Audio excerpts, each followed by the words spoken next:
আসসালামু আলাইকুম। দেখেন, নতুন ভবনে কাজ করার পরে ট্রাপ লাগানোর পরে ভবন ব্যবহারের আগেই আবার ট্রাপ খুলে কেটে ফেলে দিছি। দেখেন, ট্রাপের ভিতরে বালি, শুধু বালি। এখানে কিন্তু বস্তা দিয়ে গেছিলাম আমরা ট্রাপ লাগানোর পর, বাড়িওয়ালাকে সাক্ষী রেখে। কিন্তু এখন দেখেন ট্রাপের মধ্যে বালি, এই পরিমাণ বালি কে নিজে নিজেই ঢুকছে? বলেন, এটা কি সম্ভব? আসলে যারা এই সমস্ত ক্ষতি করেন, দয়া করে এগুলা খেয়াল রাখবেন। আপনি কারো ক্ষতি করলে আপনার ক্ষতি আল্লাহ তাআলা করবে। দেখেন, ট্রাপের মধ্যে কেউ কখনোই বালি দিবেন না। আর বস্তা কিন্তু আমাদের দেওয়া ছিল, বস্তা সরিয়েছে কে?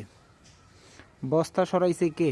চিন্তা করেন, বস্তা সরিয়ে এটার মধ্যে বালি দিয়া এই অবস্থায় করে রাখছে। আমাদের বাড়িওয়ালার সামনে বস্তা দেওয়া, কিন্তু এখন আর বস্তা নাই।